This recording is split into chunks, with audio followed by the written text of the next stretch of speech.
ध्यानाभ्यास के इस सुखद अनुष्ठान में आपका हृदय से स्वागत है, अभिनंदन है, अभिवादन है।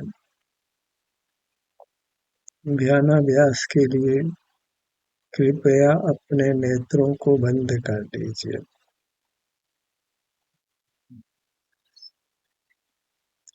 केवल अपना संवेदन कीजिए।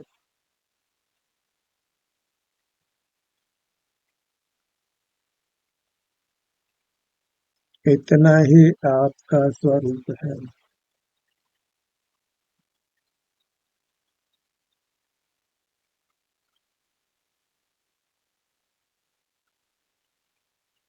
इतना ही आपका कर्तव्य है। इतना ही आपका स्वभाव है।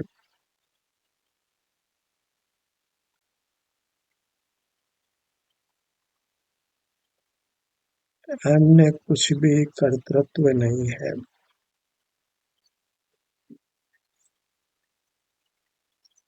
आपके आप अनुभव रूप रहना।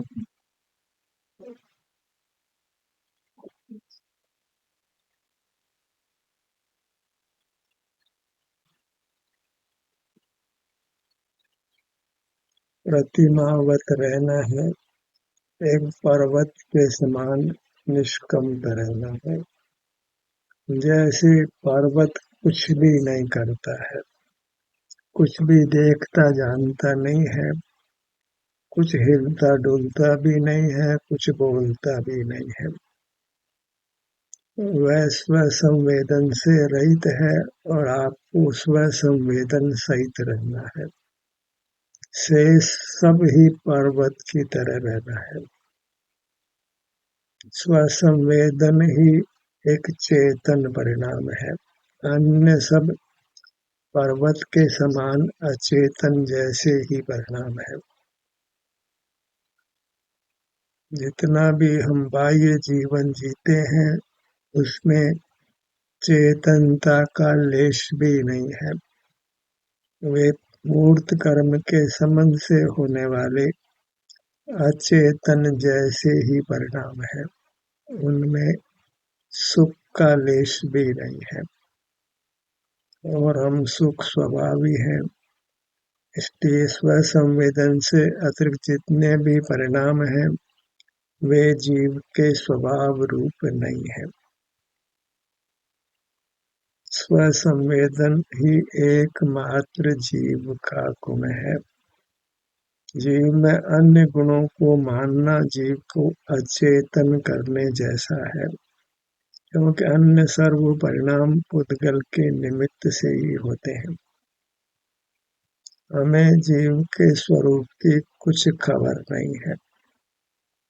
जीव अपने शुद्ध स्वभाव से केवल स्व संवेदन रूप है, जिसमें सुख का अनुभव होता है। स्वाधीनता से अतीन्द्रिय बनने से अन्य जितने भी परिणाम जीव में होते हैं वे मूर्त कर्म के निमित्त से होते हैं।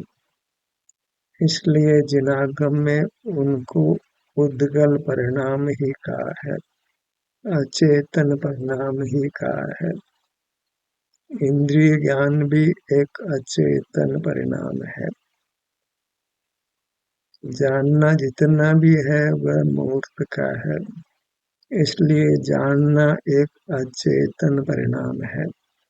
उसमें चेतन के स्वभाव की सुगंध नहीं है, वह सुख स्वरूप नहीं है।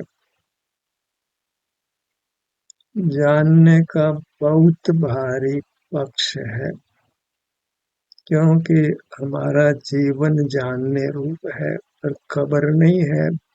उसी हेतु से हम संसार में रुल रहे हैं। जानने के परिणाम के प्रति हमको दया वर्त रही है कि इसका निषेध मत करिए। और आगम यह कहता है कि दारुण विदारेण, निर्दय होकर इस जानन परिणाम का निरोध करो। इसको अपना स्वरूप मत मानो, इससे अत्यंत विभक्त रहो। तुम्हारा स्वरूप स्वानुभव है, स्वसंवेदन है, तुम अनुभूति स्वरूप हो। अनुभव या अनुभूति स्वयं की है, ज्ञान पर का है, जानना पर का है, और जीव तो अपने सुख के भोगने रूप है। उसी का दूसरा नाम स्वसंवेदन है। जानने के परिणाम से अत्यंत विभक्त रहना है। इसी परिणाम में एकत्व होने से हम अनादि से संसार में रुल रहे हैं। जो संसार का हेतु है उसके प्रति कुछ भी दया नहीं करना है, शत्रु के प्रति दया नहीं करना है। लोक में भी शत्रु के घात की बात की जाती है। राम ने रावण का वध किया, उसको लोक मनाता है, शत्रु का विनाश किया, अच्छा किया। तो शत्रु तो वास्तव में अपना जानन परिणाम है। पदार्थों को जानना, मूर्त पदार्थ ही जानने में आते हैं। वह सर्व ही स्वरूप च्युति रूप है।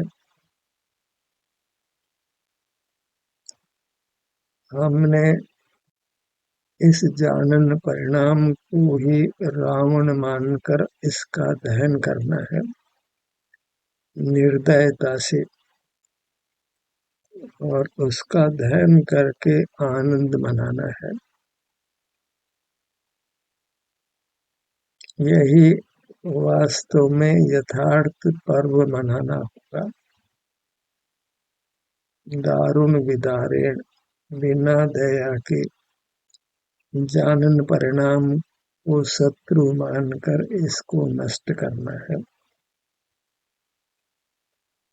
वही धर्म की विजय होगी, हमारी विजय होगी। मुक्ति रूपी राज्य के हम अधिकारी होंगे, राज्य तिलक होगा।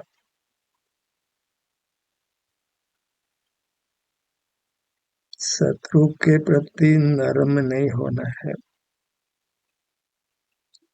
रावण की फौज बहुत बड़ी, 3 खंड का अधिपति। ऐसे इंद्रिय ज्ञान की फौज बहुत बड़ी, सारा ही जैन अजैन समुदाय ज्ञान के पक्ष में है। वह सब रावण की फौज है। उसके प्रति दयावान नहीं होना है, अन्यथा मुक्ति रूपी राज्य तिलक हमको होने वाला नहीं है, हमारी विजय नहीं होने वाली है। हमें राम होकर जीना है, शत्रु के प्रति कुछ भी दया वर्तनी नहीं है। सारा जगत भले ही शत्रु के साथ हो, सारा ही त्रिखंड रावण के साथ, और रावण का वध करने में कुछ भी दया नारायण ने वर्ती नहीं है, और सारा जगत उसको मनाता है। यहाँ तो जानन परिणाम का वध करके हमको मोक्ष की प्राप्ति होनी है, कुछ भी दया करना नहीं है। दया की तो अपना ही घात होगा। रावण की जय होगी और राम की पराजय होगी। हम हारेंगे, संसार बढ़ेगा। जगत क्या कहता है सुनना नहीं है, जगत की क्या प्रतिक्रिया होती है इसका बिल्कुल विचार नहीं करना है। हमने रावण का दहन करना ही है, इंद्रिय ज्ञान का वध करना ही है। जानन परिणाम को अपना शत्रु मानना है, स्वभाव नहीं मानना है। रावण की फौज बहुत बड़ी है, डरना नहीं है। डर गए तो हम जीवन से हारेंगे, मुक्ति वधु के अधिपति नहीं बन सकेंगे।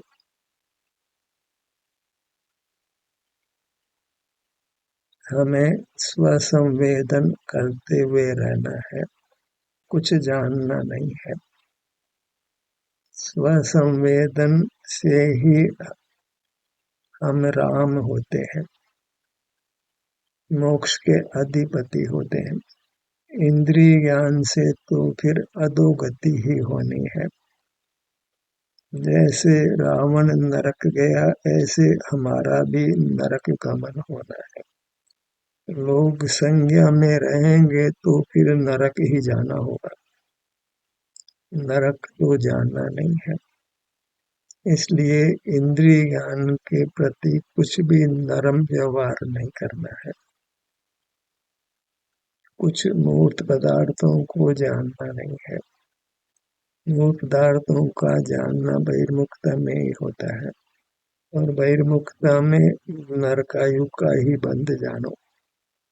कारण कि बहिर्मुखता में असत वेदनी कर्म का बंध होता है, ऐसा सिद्धांत है। तो असत वेदनी कर्म को नहीं बांधना है, तो मूर्त पदार्थों को जानने को रावण मानिए, उसका वध करिए। मूर्त पदार्थों को जानना हमारा मूल विभाव है, जिससे ही सर्व कसायों की उत्पत्ति होती है।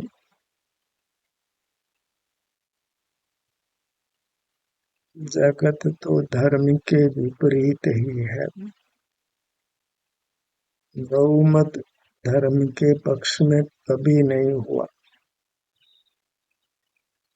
अन्यथा संसार में ही मोक्ष होता। गौमत ही संसार रूप है, मुक्ति तो कोई विरल जीव जाते हैं। केवल अपने अनुभव रूप रहना है,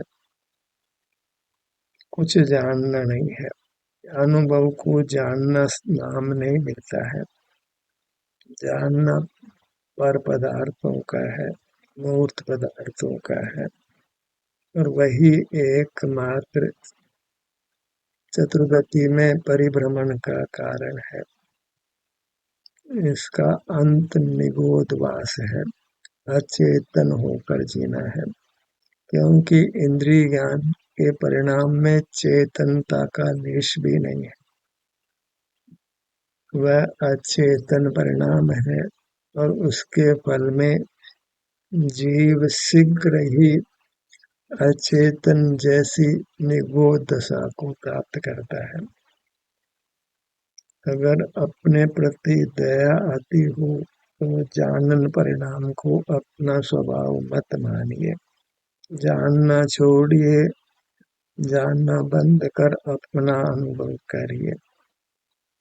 अकेले ही चलना है, कोई साथ चलने वाला नहीं है। अरे अनुभव नहीं करो तो भी कोई साथ चलने वाला नहीं है, अकेले ही जाना है। जानन क्रिया में रहो तो भी हमको अपने ही कर्मों का फल भोगना होता है, अपने ही पर्याय को भोगना होता है, पर का भोग तो होता नहीं है। फिर पर को साथ में क्यों लेना है, साथ लेना संभव ही नहीं है। जगत को राजी कैसे रखना है, इस चिंता में नहीं पड़ना है।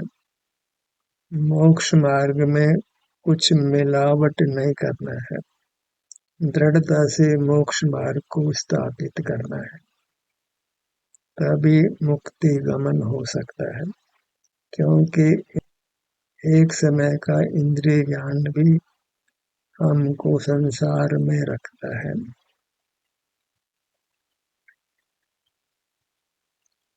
अपना अनुभव करते रहिए। क्योंकि सच्ची समझ होने पर ही स्वानुभव का पुरुषार्थ होता है।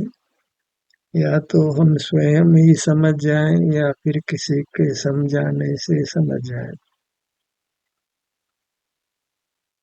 और ये सत्र तो वास्तव में दिशा निर्देश के लिए है। अन्यथा निसर्ग से ही कोई अनुभव करे तो इस सत्र की कोई आवश्यकता बिल्कुल नहीं है।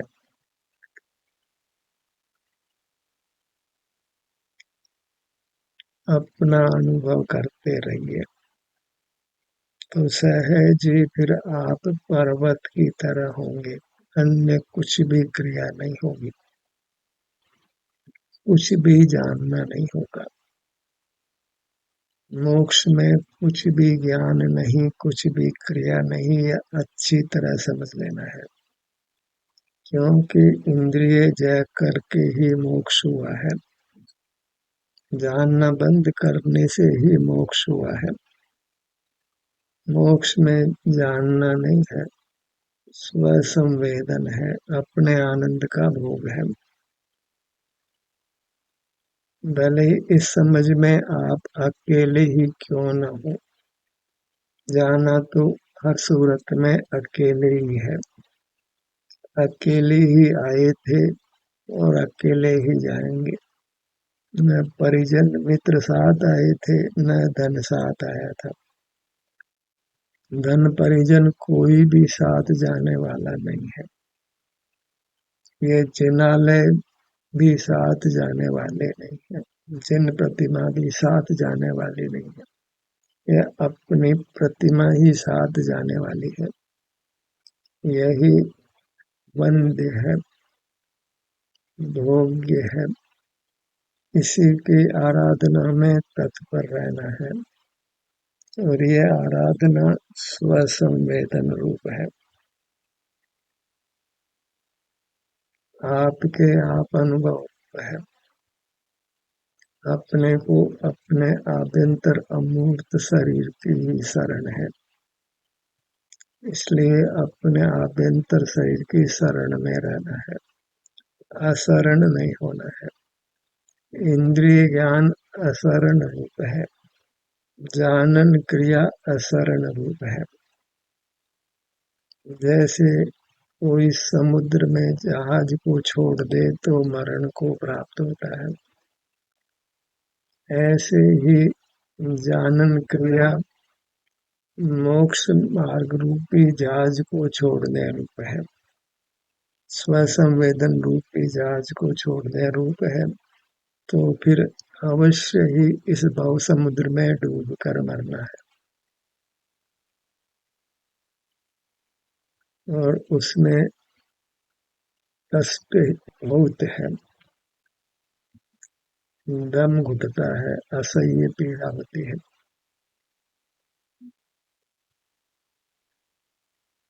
सिर से पैरों तक इतना ही अपना स्वरूप है, इतनी वस्तु का ही हमको स्वामित्व है।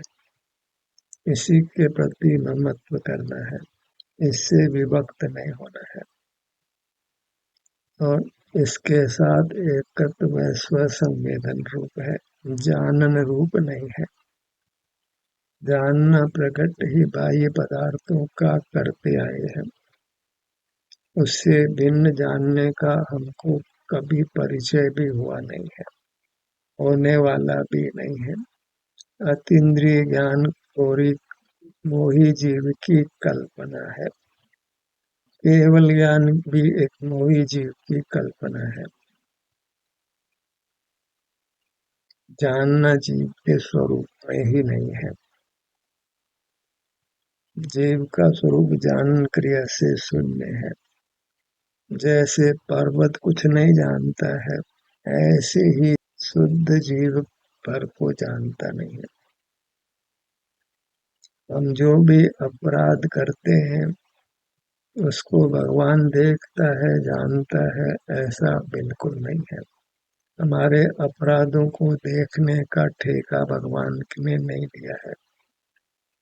ऐसे कुकर्म को वो नहीं करते हैं। किसी के व्यभिचार को, अपराध को देखना लोक में भी अच्छा नहीं माना जाता है, फिर भगवान हमारे व्यभिचार क्यों देखने जानने लगे? जरा विचार कीजिए। भगवान को इस तरह कुशील नहीं बनाना है। हमारा स्वरूप ऐसा कुशील नहीं है। स्वसंवेदन अर्थात अतीन्द्रिय आनंद का भोग, अपने में मगनता, क्योंकि अपनी मूर्त ही साथ आई और साथ जाएगी। विचार कर लीजिए, क्या लेकर आए थे और क्या लेकर जाओगे। ये जन्म लेकर कैसा हम जगत के साथ जुड़कर अपना महान अहित करते हैं। जन्म लिया था विभक्त होने के लिए और कर एकत्व रहे हैं। लोक व्यवहार में पड़े हैं।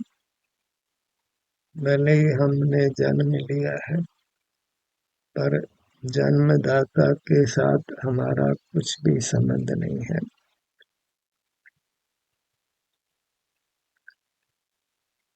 सहोदर के प्रति भी हमारा कुछ भी कर्तव्य नहीं है। समाज और राष्ट्र के प्रति भी हमारा कुछ कर्तव्य नहीं है। जन्म लिया है जानन क्रिया रूपी अपराध के फल में, अब उस अपराध को मिटाना है, अन्यथा तो जन्म मरण का कभी अंत होने वाला नहीं है। बार बार ये बात इसलिए कही जाती है कि हम जानन क्रिया का पक्ष रखते हैं।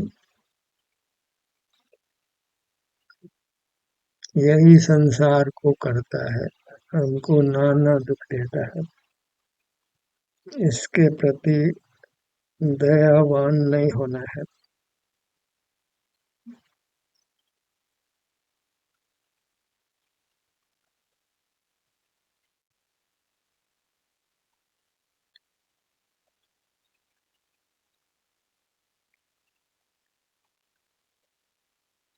अपनी मूर्त का अनुभव करिए, यही धर्म है। मंदिर जाना, तीर्थ जाना, भगवान का अभिषेक पूजन करना, इनमें धर्म का लेश भी नहीं है। तीर्थ जाना केवल उपवास कर लेना, दया करना, स्वाध्याय कर लेना, चिंतन करना, इन सब में धर्म का लेश भी नहीं है। ये सब जानन क्रिया के ही उत्पात हैं। शत्रु के ही नाना रूप हैं। जैसे रावण के 10 सिर हैं, ऐसे ये जानन क्रिया के नाना सिर हैं। सबका ही वध करना है। कुछ दया इनके प्रति नहीं बरतना है, तभी हम विजयी हो सकते हैं, इंद्रिय जयी हो सकते हैं। हम इनको नहीं छोड़ सकते हैं, ऐसी नपुंसक वृत्ति धारण नहीं करना है। नारायण जैसे पति नारायण का वध करता है, ऐसे ही हमको जानन क्रिया और जानन क्रिया के साथ होने वाली नाना वृत्तियों का वध करना है, तभी हम विजयी होंगे, मोक्ष के अधिपति होंगे। अपनी मूर्त में रहना है। वह तभी संभव है जब जानन क्रिया के प्रति दया का परिणाम नहीं हो। ये जानन क्रिया के साथ संवेदन नहीं होता है, और जानन क्रिया को रोक देने पर नियम से संवेदन होता है। जानन क्रिया को बिना कुछ दया किए नष्ट कर देना है। शत्रु पर कैसी दया? शत्रु पर दया होगी तो अपना ही घात होगा। वह हमारा वध करने वाला है, और आत्मरक्षा करना धर्म है। अपने को संसार से मुक्त करना हमारा धर्म है। ये आभ्यंतर शरीर ही हमारा है। स्वानुभव से इसकी वृत्ति को सुखद रखना है, दुख नहीं पाना है। अपने मुखमंडल को लक्ष्य में लीजिए। गर्दन का भाग, अपने धड़ भाग को अनुभव में लीजिए। दाईं भुजा, बाईं भुजा, दायां पैर, बायां पैर। अपनी मूर्त हमारे अनुभव में आई हुई है, इसलिए इसका अनुभव करना सुगम है। अपरिचित वस्तु का तो ध्यान हो ही नहीं सकता है, परिचित का ही ध्यान होता है। अपनी मूर्त, सिर से पांव तक ये मैं हूँ। यहाँ हमने आराम वेदना को भोगकर अपनी प्रतीति की है। प्रतीति सहज सब जीवों को है, बस इसमें ही रहना है। जानन क्रिया को रोककर इसी में रहना है, तभी जन्म मरण का अभाव करके हम मोक्ष को पा सकते हैं। ध्यान का सत्र यहीं समाप्त होता है। आपकी सहभागिता के लिए धन्यवाद।